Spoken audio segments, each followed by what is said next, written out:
Alright, so looking at trig substitutions, and the ones I'm interested in now are the ones where I can simplify a surd down, create sum of two squares, difference of two squares, that sort of idea. If I've got the square root of a squared plus x squared, then I'm going to use a tan theta to create the tan squared plus 1, which would become sec squared. If I have a squared minus x squared under the square root, then I could use either sine or cos, it doesn't really matter.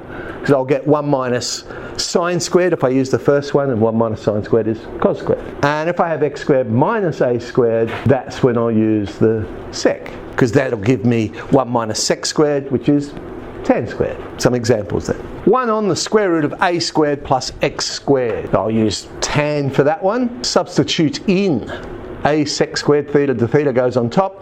On the bottom, yep, there's the 1 plus tan squared, which is sec squared. But now I can find the square root of a squared sec squared, which will just be a sec. And the a sec will cancel into the a sec squared, leaving me with just the integral of sec, which we know is the log of sec plus tan. Well, now I need to get x back in there. So I'll go back to my triangle. We said x was equal to a tan theta, so the tan of theta, opposite over adjacent. The third side will always turn out to be whatever the surd was that we were playing with, because we're using Pythagorean trig identities. So in the right angle triangle, the third side would have to be that square root. Reading off the triangle, but when I have the log like this, where the denominators are the same and it's a constant number, then I just get rid of it. I don't normally write this line down, but to show you why I can get rid of it, I can use my log laws and say that's minus the log of a. Well, that's just a constant number.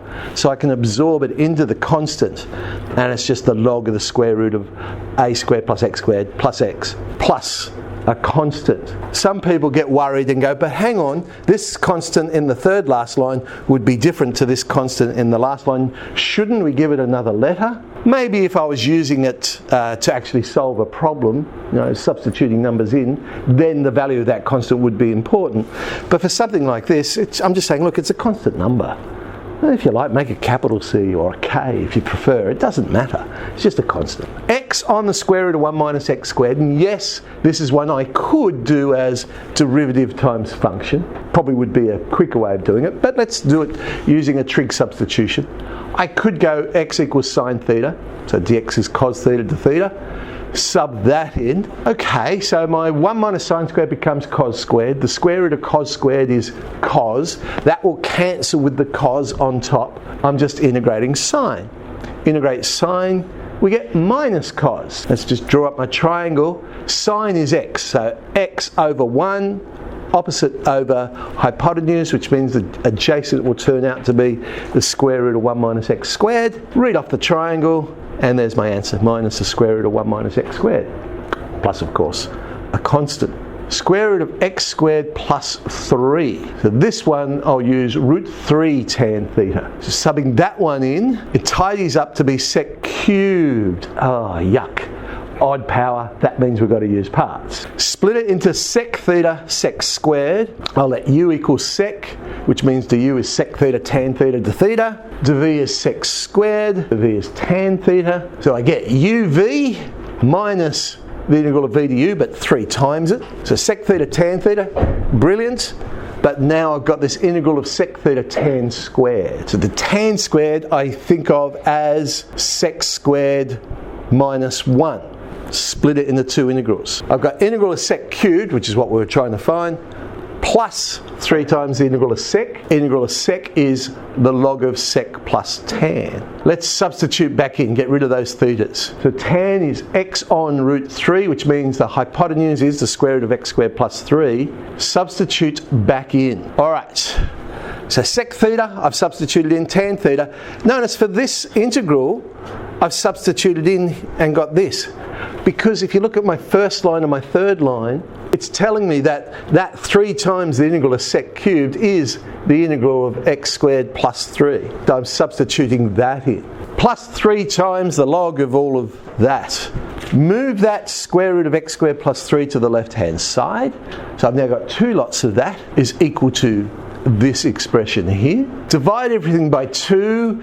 The last thing I'm going to do, look, I noticed the log of root 3 on the bottom there. It just looks nicer, I think, without the denominator. And so I'll absorb that into the constant, and I've got my answer for that one. Right, another one from last year. They said, using a suitable substitution, find this particular integral. I've got a quadratic denominator on the bottom. So I can't do a polynomial division at this stage because I've got the square root. So let me deal with the square root. Quadratic denominator, let's complete the square. If I complete the square on that, I get 1 minus x minus 1 squared. I'm now going to do a trig substitution. I'll let x minus 1 equal sine theta.